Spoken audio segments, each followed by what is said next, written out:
సాయిరామ్. శ్రీమాత్రే నమ. అమ్మ బిడ్డలందరికీ కూడా శుక్రవారం శుభాకాంక్షలు. ఫ్రెండ్స్, ఎలా ఉన్నారండి? ఏం చేస్తున్నారు?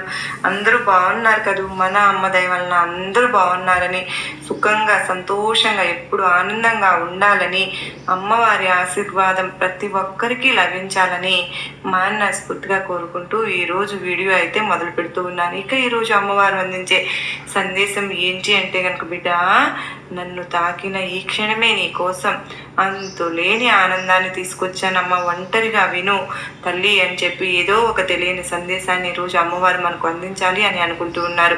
మరి అమ్మవారు అందించాలి అనుకుంటున్న ఈ సందేశం అయినా కానీ అది మన భవిష్యత్తుకు పునాది అని చెప్పి మనందరికీ కూడా తెలిసిన విషయమే కదా. మరి సందేశం వినే ముందు ఎవరికైతే అమ్మవారు అంటే నమ్మకము భక్తి ఉంటుందో వారందరూ కూడా ప్లీజ్ అండి ఈ వీడియోకి ఒక చిన్న లైక్ ఇవ్వండి. అంత మాత్రమే కాదండి, కింద కామెంట్ సెక్షన్లో ఓం శ్రీమాత్రే నమః అని కానీ శ్రీ దుర్గా అని కానీ కామెంట్ చేయడం మాత్రం మర్చిపోవద్దు ఫ్రెండ్స్. ఇక అమ్మవారి యొక్క సందేశం విషయానికి వస్తే కనుక, బిడ్డ, ఒంటరిగా వినమ్మ, నన్ను తాకిన నీకు ఈ క్షణంలోనే గొప్ప శుభవార్తను వినిపిస్తాను అని చెప్పి నేను నీకు హామీ ఇస్తూ ఉన్నాను. నా యొక్క మాట ప్రకారమే నువ్వు నన్ను తాకిన అయితే ముందుగా నా యొక్క సంతోషాన్ని చెప్తాను, ఆ తరువాత నీ కారణంగా నేను పడుతున్న బాధ గురించి కూడా చెబుతాను. అందుకే బిడ్డ, కాసేపు ఒంటరిగా నీతో మాట్లాడాలి అని చెప్పాను. ఎందుకో తెలుసా? నీ విషయంలో నాకు చాలా సంతోషంగా ఉంది. ఆ సంతోషానికి కారణం ఏమిటి అంటే కనుక, నీది చాలా గొప్ప మనసమ్మా బిడ్డ, చాలా జాలి కలిగిన మనసు. ఎదుటి వారి కష్టంలో ఉన్నారు అంటే కనుక అసలు నువ్వు ఏంటి పరిస్థితుల్లో ఉన్నా కూడా నీకు వచ్చిన కష్టాలు ఏంటి వీటన్నిటిని కూడా పక్కన పెట్టి మరి వాటి గురించి కూడా నువ్వు ఆలోచించకుండా ఎదుటి వారికి వచ్చిన కష్టాన్ని సైతము అది నీ కష్టమే అని నువ్వు పడుతున్న బాధే అన్నట్లుగా నీ కళ్ళల్లో నుంచి కన్నీరు వచ్చేస్తుంది చూడు. అక్కడే తెలిసింది తల్లి నీది ఎంత గొప్ప మనసు అని చెప్పి. అదే విధంగా నేను పడుతున్న బాధ పగవారికి కూడా రాకూడదు అని చెప్పి నువ్వు కోరుకుంటూ ఉంటావు చూడు. అక్కడ నీ యొక్క మంచి మనసు నాకు అర్థమైందమ్మా తల్లి. అంత మాత్రమే కాదు, నువ్వు నష్టపోయినా సరే పర్వాలేదు, కానీ ఎదుటివారు నువ్వు పడిన కష్టాలు నష్టాలు ముందుగా పడకుండా వారికి ఎక్కడికక్కడ జాగ్రత్తలు చెబుతూ ఉంటావే అది నీలో ఉన్న గొప్ప మనసుకు సాక్ష్యం. అదే బిడ్డ, అంత మాత్రమే కాదమ్మా, నీకు నచ్చిన విద్య వల్ల నువ్వు బాగుపడటమే కాకుండా మళ్ళీ కొంచెం నీ యొక్క గ్రాఫ్ అనేది డౌన్ అయినా కూడా కానీ ఎదుటి వారి యొక్క గ్రాఫ్ అనేది నీ యొక్క కష్టం వల్ల నీ యొక్క విద్య వల్ల నిన్ను అంటే నీ దగ్గర నేర్చుకుని కూడా వారు మరింత పైకి స్థాయికి ఎదుగుతూ ఉంటే వారిని సైతం చూసి నువ్వు ఈర్ష్య పడకుండా ఇంకా వారు గొప్ప స్థాయికి ఎదగాలి, ఇంకా ఇంకా పైకి వెళ్ళాలి అని చెప్పి నువ్వు కోరుకుంటావు చూసావు. అది నీ యొక్క ఉన్నతమైన మనస్సుకు సాక్ష్యం బిడ్డ. అంత మాత్రమే కాకుండా నీ తల్లిదండ్రులను ప్రేమిస్తావు, నీ బిడ్డలను ప్రేమిస్తావు. మనసులో ఎప్పుడు కూడా ఒక మాట అనుకుంటూ ఉంటావు, నాకు అనారోగ్యం వస్తున్నందుకు కాదు, నాకు రేపు ఏదైనా జరగరానిది జరిగితే నా బిడ్డల పరిస్థితి ఏంటి అమ్మా అని చెప్పి నన్ను నువ్వు ప్రశ్నిస్తూ ఉంటావు చూడు. అక్కడ నీ యొక్క అమాయకత్వం నాకు కనిపిస్తుందమ్మా తల్లి. ఇక్కడ నేను నీ మంచి మనసును చూశాను, నీ జాలి మనసును చూశాను, నీ యొక్క అమాయకమైన మనసును చూశాను, నీలో గొప్ప మనసును కూడా చూశాను. ఇన్ని మంచి లక్షణాలు అనేవి నీలో ఉన్నాయి కనుకనే అందుకనే నువ్వు నా భక్తురాలుగా నేను ఎంతగానో సంతోషిస్తున్నాను. అంతులేని సంతోషంతోనే గొప్ప శుభవార్తతో నీ ముందుకు వచ్చాను తల్లి. నీకు నాకు ఎంతగానో ఎంపిక చేయబట్టిన భక్తురాలు అయ్యావు. మరి నా భక్తురాలుగా ఒకరు ఎంపిక అయిన తరువాత వారు పడుతున్న కష్టాలను నేను తీసివేయలేనా చెప్పు? వారు పడుతున్న బాధలను నేను బయటకు నెట్టివేయలేనా తల్లి? నువ్వే చెప్పు. వారి జీవితంలో కొత్త సంతోషాలను కొత్త ఆనందాలను నేను పంపించలేనా? మరి అయితే ఇప్పుడు నా యొక్క విషయం పట్ల నీ యొక్క జీవితంలో నేను మంచి తెలుసుకున్న గొప్ప విషయాలు ఏంటో, నేను సంతోషపడ్డ గొప్ప విషయాలు ఏమిటో ఇప్పుడు నీతో చెప్పాను. ఇవన్నీ కూడా ఉండడం వల్లనే నువ్వు నా భక్తురాలిగా ఎంపిక కాబడ్డావు అయ్యావు అని కూడా నేను చెప్పాను.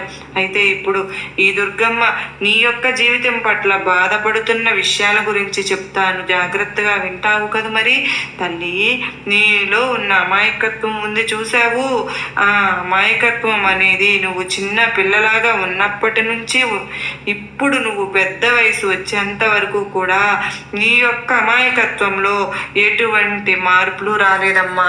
తల్లి, బిడ్డ, మరి దీన్ని చూసి ఒక తల్లిలా నేను ఎంతో సంతోషపడుతున్నాను. బాధపడడం తప్ప అంత మాత్రమే కాదు, నేను నీకు సందేశాల రూపంలో ఎప్పటికప్పుడు కూడా ఎదుటివారి యొక్క మనస్తత్వాల గురించి కూడా జాగ్రత్తగా వివరించి చెబుతూనే ఉన్నాను.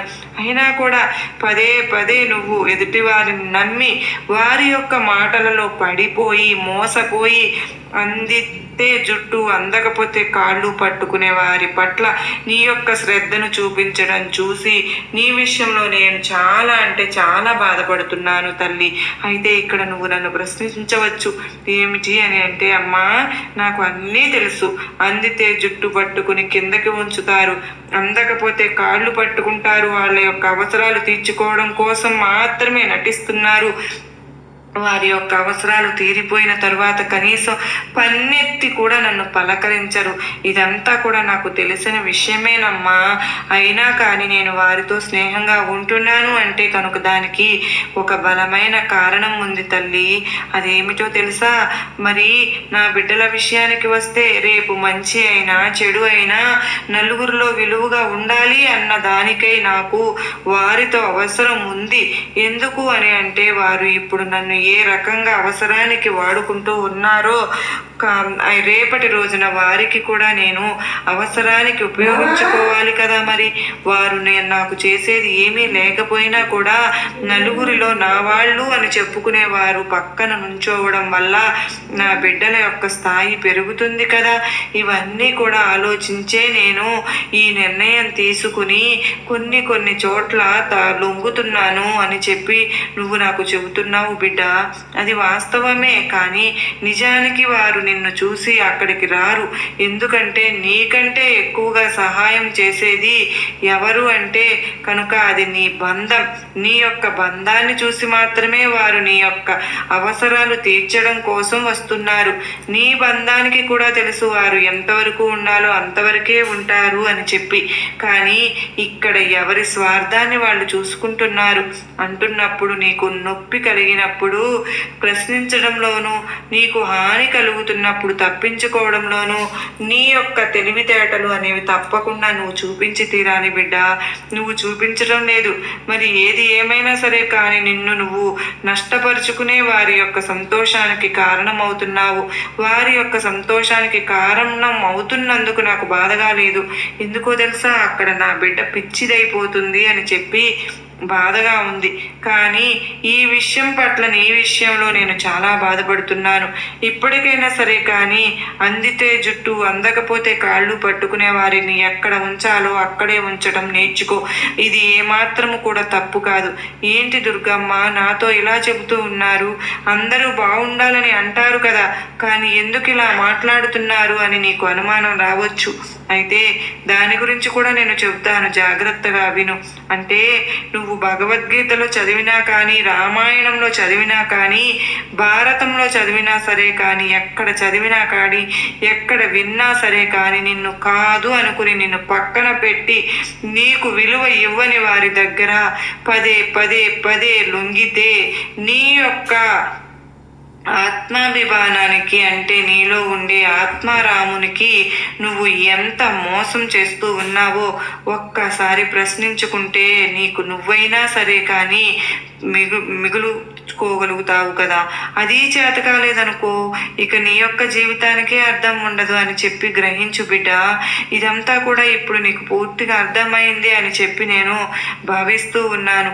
ఇక నువ్వు తెలుసుకోవలసిన ముఖ్య విషయాలను చెబుతాను, జాగ్రత్తగా వినమ్మా. మొదట నేను చెప్పినట్లుగా నీలో సంతోషకరమైన విషయాలు చెప్పాను చూసావు, వాటి వల్లనే నువ్వు ఇప్పుడు చాలా సంతోషంగా ఉన్నావు. ఎందుకో తెలుసా, నువ్వు తెలిసి చేసినా తెలియక చేసినా కూడా కర్మ ఫలితం అనేది ఒకటి నిన్ను వెంటాడుతూ ఉంటుంది. అది నువ్వు మంచి చేస్తే భవిష్యత్తులో నీకు మంచే జరిగేలా చూస్తుంది. ఒకవేళ నువ్వు చెడు చేస్తే అది నీకు ఏదో ఒక రూపాన నీకు కూడా చెడు జరిగేలా చేస్తుంది. కనుక నువ్వు ఎప్పుడైనా సరే కానీ ఎదుటి వారికి మంచి మాత్రమే చేయాలమ్మా. ఎవరైతే నీకు చెడు చేయాలని చెప్పి చూస్తూ ఉన్నారో వారి పట్ల నువ్వు ఎటువంటి మంచి చేయవలసిన అవసరం లేదు. వారికి దూరంగా ఉండటమే చాలా ఉత్తమం అని చెప్పి గుర్తుంచుకో బిడ్డ.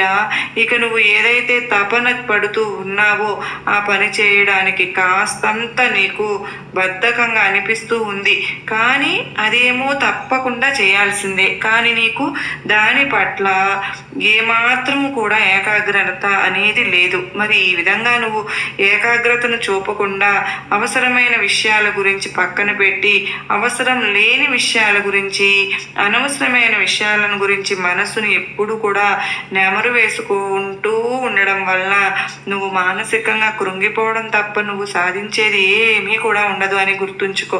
కనుక చేసేది ఏదైతే ఉందో దానిని నువ్వు భారంగా కాకుండా ఇష్టంగా భావించి ఆ పనిని చేయడానికి ముందుకు వెళ్ళు బిడ్డ.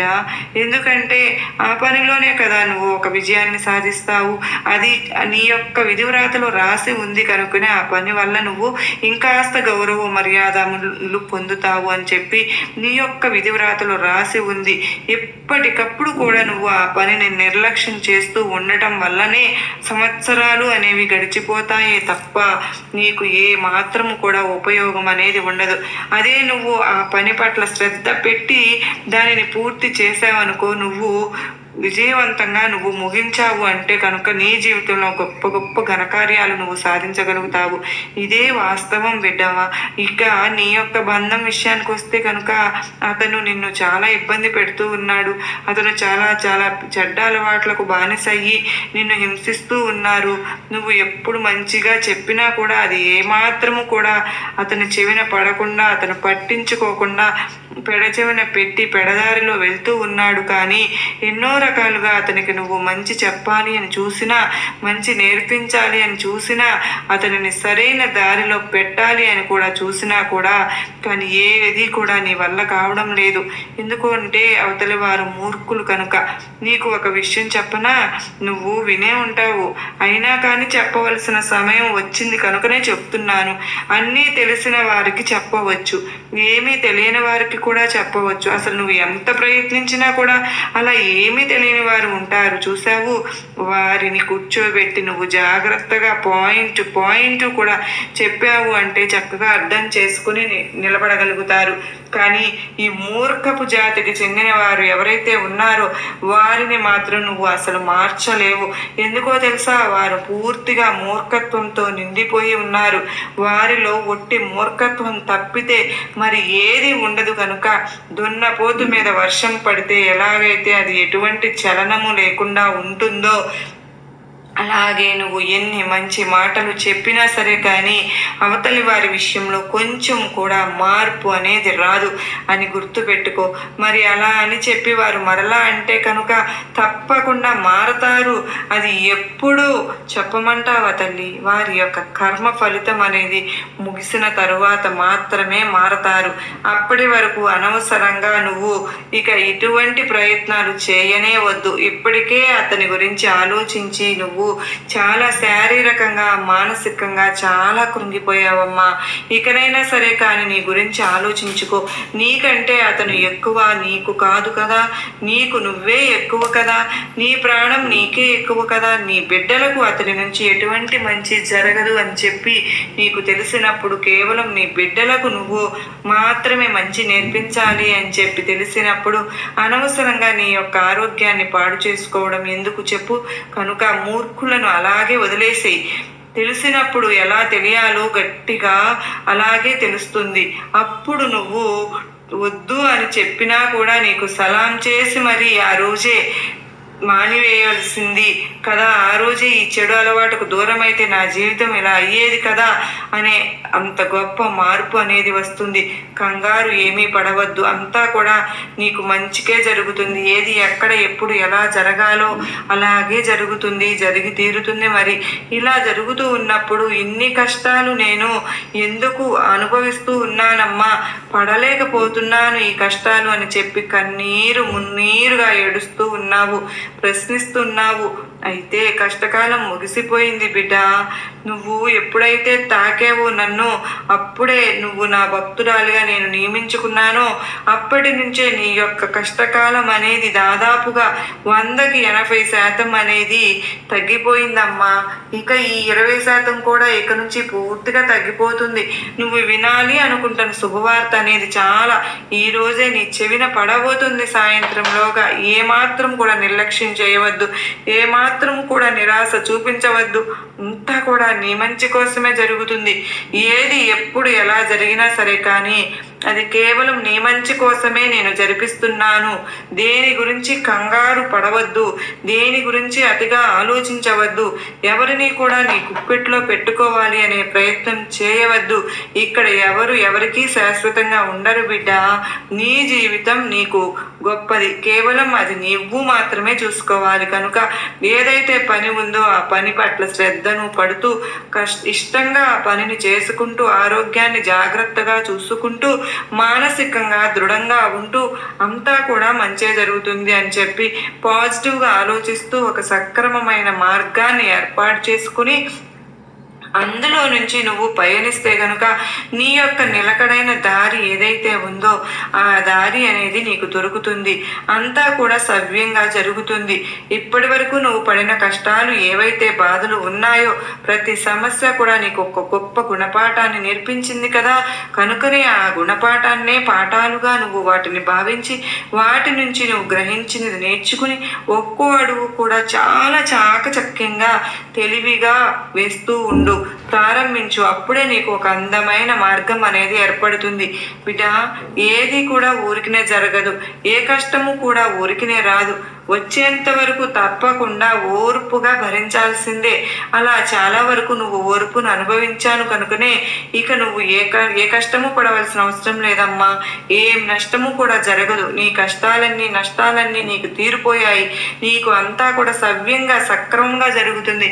నన్ను నమ్మి నన్ను తాకిన నీకు బిడ్డ, నువ్వు వినాలి అనుకుంటున్న శుభవార్త ఏదైతే ఉందో అది 24 గంటల్లో నీ చెవిన పడుతుంది. మరి సిద్ధంగా ఉంటావు కదూ. నీకు నా ఆశీర్వాదములు ఇస్తున్నాను బిడ్డ అని అత్యద్భుతమైన సందేశాన్ని మన అమ్మవారు మన కోసం అందించారు కదా ఫ్రెండ్స్. ఖచ్చితంగా దీనిలో ఆంతర్యం మన అందరికీ అర్థమైంది కాదు. గొప్ప నమ్మకాన్ని ధైర్యాన్ని కలిగించింది కదా. నచ్చింది అనుకున్న వారు ప్రతి ఒక్కరూ కూడా చిన్న లైక్ ఇచ్చి సపోర్ట్ చేయండి. మరో చక్కని అమ్మవారి సందేశంతో మరలా మీ ముందుంటారు. అంతవరకు నమస్కారం అండి. శ్రీమాత్రే నమః. సర్వేజన సుఖినో భవంతు. జై సాయిరామ్. శ్రీమాత్రే నమః.